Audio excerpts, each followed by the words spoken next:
Usaha pertama yang anak lakukan untuk memperoleh bahasa diantaranya adalah ucapan ketika dia melihat bapaknya.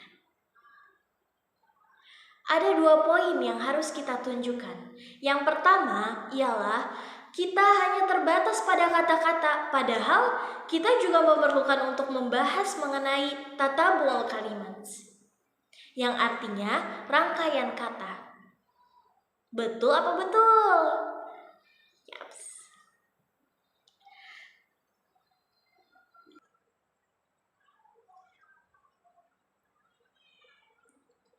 Tentu, rangkaian kata ini atau dalam bahasa Arabnya tatabul kalimat selalu memiliki fungsi gramatikal.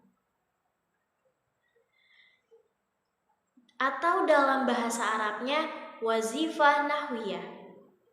Di antara rangkaian kata tersebut adalah frase nominal. Frase nominal secara semantik. Frase-frase tersebut merupakan sebuah mustalah atau istilah. Yang kedua, kita harus membedakan antara ad-dalalah yang artinya makna dan al-marji yang artinya acuan. Lalu, apa itu makna? Makna adalah yang pertama, upaya-upaya yang bercorak mentalistik. Dan yang kedua, upaya-upaya yang bercorak konteks. Dan yang ketiga, upaya-upaya yang bercorak behavioristik.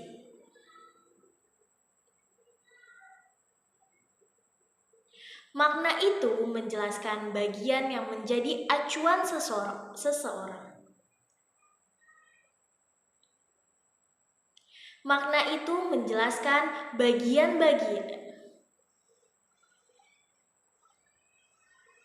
Makna itu menjelaskan bagian yang menjadi acuan seseorang atau sesuatu. Lalu apa itu marji?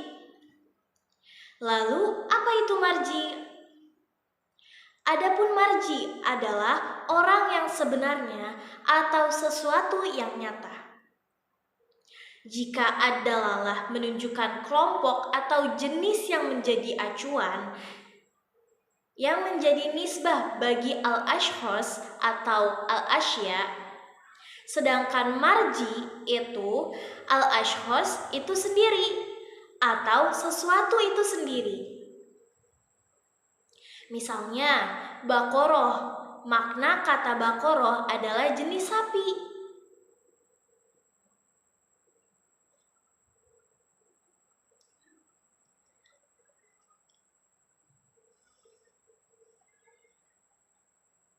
Lalu, apa itu marji? Marji adalah orang yang sebenarnya atau sesuatu yang nyata. Jika ad-dalalah menunjukkan kelompok atau jenis yang menjadikan acuan, yang menjadi nisbah bagi al-ashkhos atau al-asya, sedangkan marji itu al-ashkhos itu sendiri atau sesuatu itu sendiri. Misalnya, bakoroh, kata bakoroh, makna kata bakoroh adalah jenis sapi.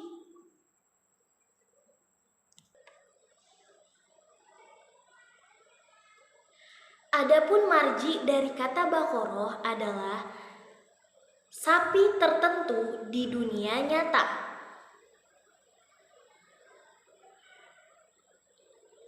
Adapun marji dari kata bakoroh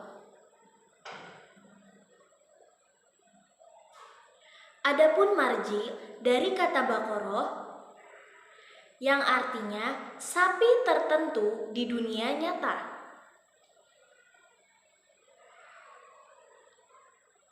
Jadi, jika bakoroh itu sapi, apapun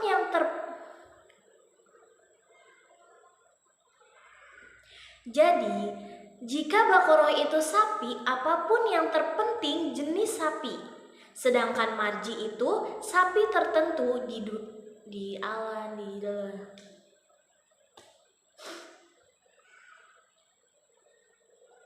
Jadi, jika Baqarah itu sapi, apapun yang terpenting itu jenis sapi. Sedangkan marji itu sapi tertentu di dalam dunia nyata.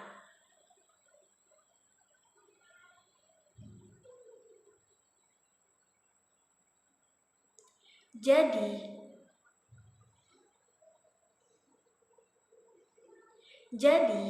jika Baqarah itu sapi, apapun yang terpenting itu jenis sapi. Sedangkan marji itu sapi tertentu di dalam dunia nyata. Teori ini hanya bisa diterapkan untuk benda-benda atau nominal. Adapun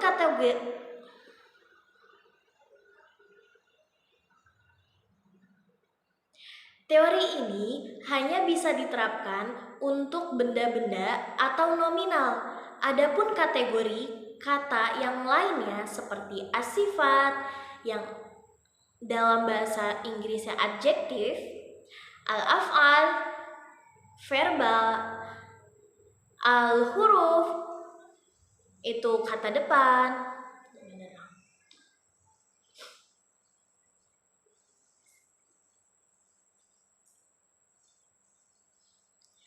Teori ini hanya bisa diterapkan untuk benda-benda atau nominal.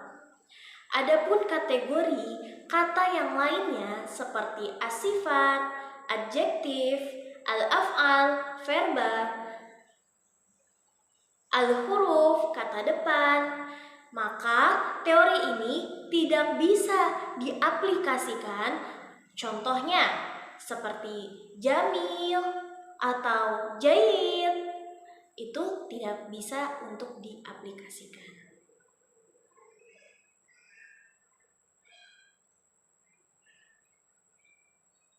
Selanjutnya al-mafahim, konsep.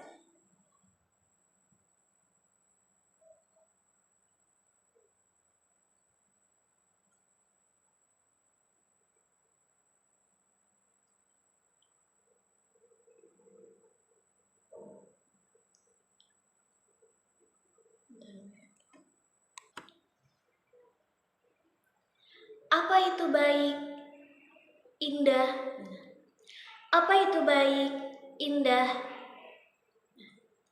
Apa itu baik dan indah? Apa hakikat dari kata kerja atau fi'il menangis, berlari misalnya?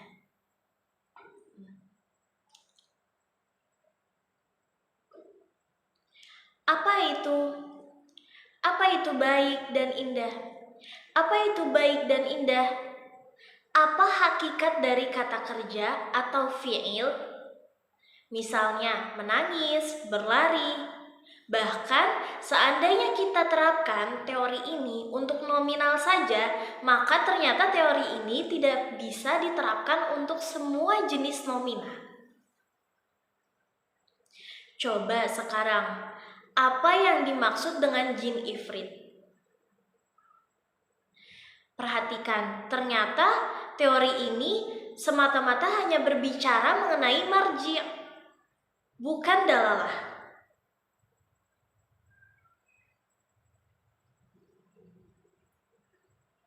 Apa acuan jin dan ifrit? Jin dan ifrit itu makhluk yang tidak ada bentuknya. Teori ini tidak bisa untuk diterapkan kepada kata-kata tersebut.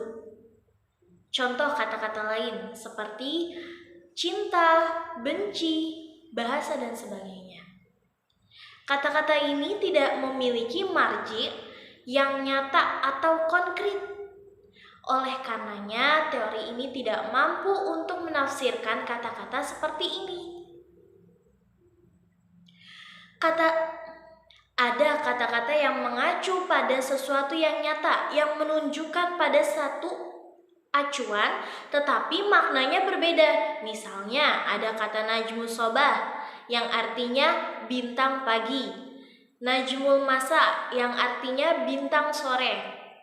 Makna kedua frasa ini berbeda meskipun acuan kedua frasa itu sama. Maknanya berbeda tetapi acuannya sama. Dan tentunya teori ini tidak mampu untuk menafsirkan perbedaan kata yang marji acuan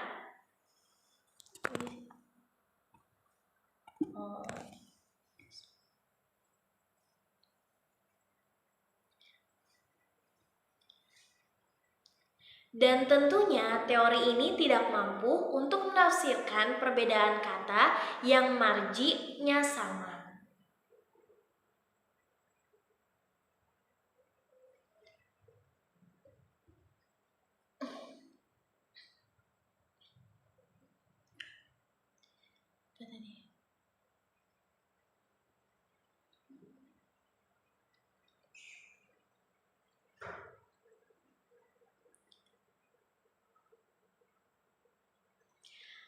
Apa itu baik dan indah? Apa itu baik dan indah? Apa hakikat dari kata kerja atau fi'il? Misalnya, menangis, berlari. Bahkan, seandainya kita terapkan teori ini untuk nominal saja, maka ternyata teori ini tidak bisa diterapkan untuk semua jenis nomina. Coba sekarang, apa yang dimaksud dengan jin ifrit? Perhatikan, ternyata teori ini semata-mata hanya berbicara mengenai marji, bukan dalalah. Apa acuan jin dan ifrit? Jin dan ifrit itu makhluk yang tidak ada bentuknya. Teori ini selanjutnya tidak bisa diterapkan kepada kata-kata tersebut.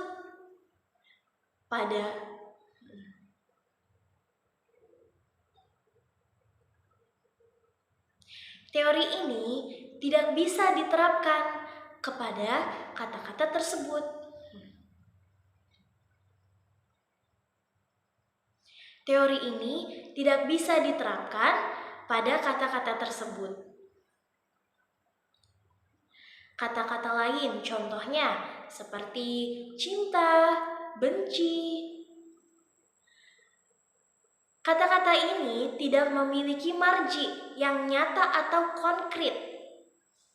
Oleh karenanya, teori ini tidak mampu untuk menafsirkan kata-kata seperti ini. Ada kata-kata yang mengacu kepada sesuatu yang nyata yang menunjukkan pada satu acuan, tetapi maknanya berbeda.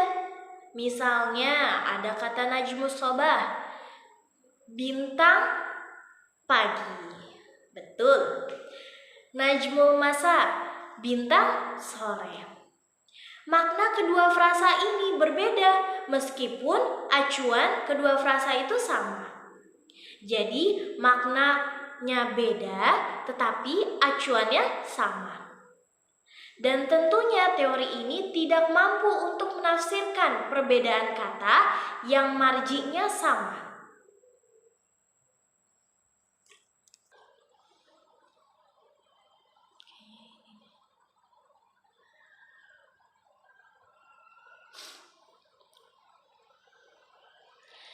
Adapun pendapat yang berkembang dan rasional pertama kalinya adalah pendapat yang mengaitkan antara kata-kata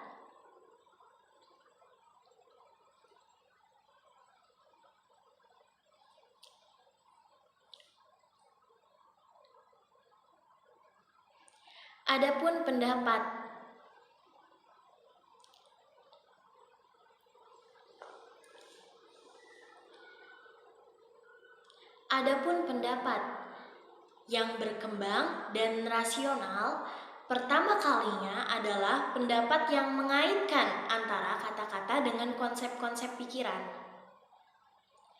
Pada dasarnya, pendapat ini dinisbatkan oleh Aristoteles.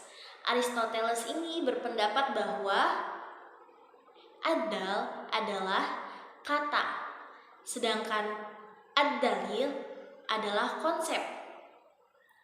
Konsep adalah sesuatu yang dibayangkan dalam pikiran. Aristoteles tidak memperbincangkan mengenai acuan terhadap sesuatu yang nyata, yaitu sesuatu yang disebut dengan esensi.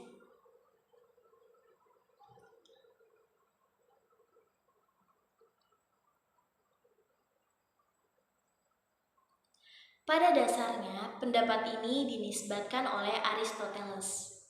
Aristoteles berpendapat bahwa ad-dal adalah kata atau kalimat, sedangkan ad-dalil adalah konsep. Konsep adalah sesuatu yang dibayangkan dalam pikiran. Aristoteles tidak memperbincangkan mengenai acuan terhadap sesuatu yang nyata, yaitu sesuatu yang disebut dengan esensi. Mengapa? Karena esensi masuk ke dalam ranah persepsi, sehingga makna menurut Aristoteles adalah konsep yang dibayangkan oleh pikiran tentang esensi. Jadi, makna kata meja bukanlah esensi meja di dalam alam nyata.